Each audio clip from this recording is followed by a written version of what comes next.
Shalom Bapak Ibu, jumpa lagi dengan sapaan firman Tuhan.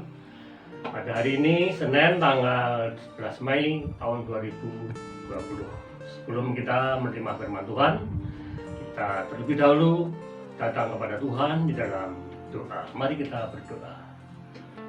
Segala puji dan syukur kami naikkan kehadiran-Mu ya Tuhan Allahku, Tuhan yang maha baik, Tuhan yang maha bijaksana, yang senantiasa mengasihi kami sekalian. Tuhan Yesus, pada kesempatan pagi ini hamba-Mu akan bersama-sama menerima firman-Mu. Kiranya Tuhan berfirman, kami siap mendengarkan. Kuasa daripada Roh-Mu yang kudus senantiasa menyertai kami, membuka hati kami agar kami boleh senantiasa mengerti akan firman-Mu dan dapat kami laksanakan di dalam kehidupan kami. Kami serahkan semua itu di dalam tangan kasih, penyertaan dan pertolongan Tuhan. Di dalam nama Tuhan Yesus Kristus kami berdoa dan mengucap syukur. Amin. Bapak Ibu yang dikasihi Tuhan, firman Tuhan pada pagi ini terambil dari kitab Yohanes 14 ayat 21 sampai dengan yang ke-26. Namun yang kami baca yaitu ayat yang ke-21. Demikianlah firman Tuhan. Tetapi penghibur yaitu Roh Kudus yang akan diutus oleh Bapa dalam namaku, Dialah yang akan mengajarkan segala sesuatu kepadamu dan akan mengingatkan kamu akan semua yang telah kukatakan kepadamu.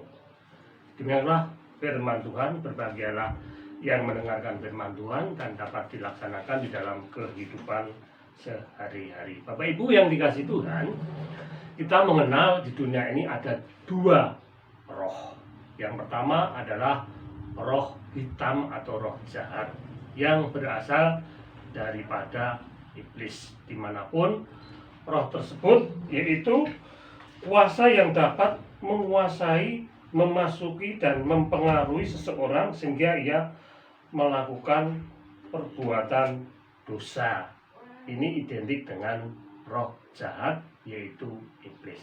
Namun yang kita bahas bukan itu, tapi yang kita bahas adalah Roh Kudus. Bagaimana Roh Kudus? Roh Kudus adalah roh Allah yang menggerakkan orang tertentu untuk berbuat baik. Jadi kita harus bisa membedakan antara roh jahat, roh hitam dengan Roh Kudus. Itulah yang kita kenal selama ini. Bapak Ibu yang dikasihi Tuhan, kita bisa mengenali roh Allah karena Allah telah berkarya dalam kehidupan kita sehari-hari yang selama ini kita rasakan melalui karya penebusan Tuhan Yesus Kristus.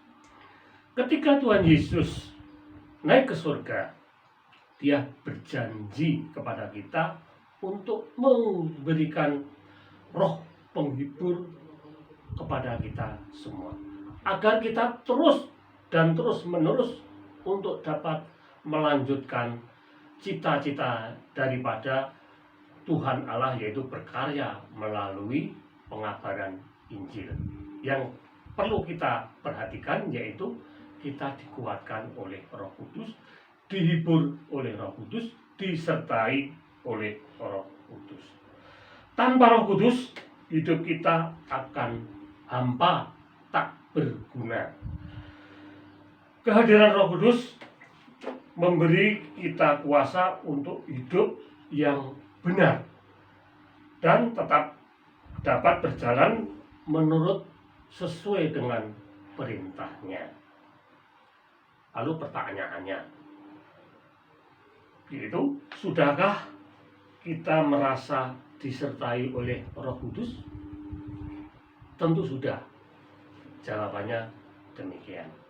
Oleh karena itu, Roh Kudus kita dapat diperdayakan dan menjadi anak Tuhan. Jadi, Tuhan telah menggenapi dengan utusan Roh Kudus sebagai penolong kita. Dia penolong yang selalu memberikan kita kekuatan. Jadi jangan takut akan apa yang sedang terjadi, dan jangan takut apa yang akan terjadi di dalam hidup kita. Melalui kuasanya, Roh Kudus selalu menolong orang-orang yang beriman. Turutilah perintahnya dan kasihilah dia mereka, maka ia akan menyertai kehidupan kita sampai selama-lamanya. Dia tidak akan meninggalkan kita, tetapi selalu dekat dimanapun kita berada.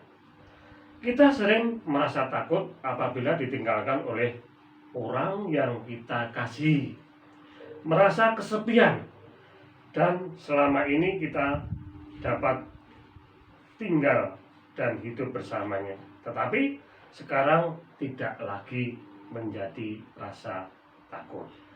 Rasa takut hilang. Hidup kita harus mempunyai arti karena Roh Kudus menyertai kita. Perasaan ditinggal itu juga yang dirasakan yaitu oleh Tuhan ketika Tuhan meninggalkan kita naik ke surga, namun suasana hati itu para murid cepat berubah, sebab Tuhan Yesus mengatakan bahwa ia akan mengutus penolong, yaitu Roh Kudus, untuk menyertai serta memberikan mereka kuasa untuk dapat melanjutkan misi pekabaran Injil, kabar keselamatan, kabar kebenaran dari Tuhan. Memang selama ini kita di dunia ini ada saatnya merasa kesepian, merasa takut, merasa gelisah menghadapi suasana yang tidak menentu seperti sekarang ini. Namun tetapilah memiliki pengharapan bahwa Tuhan Yesus itu selalu ada bersama-sama dengan kita, baik dalam keadaan suka maupun dalam keadaan duka.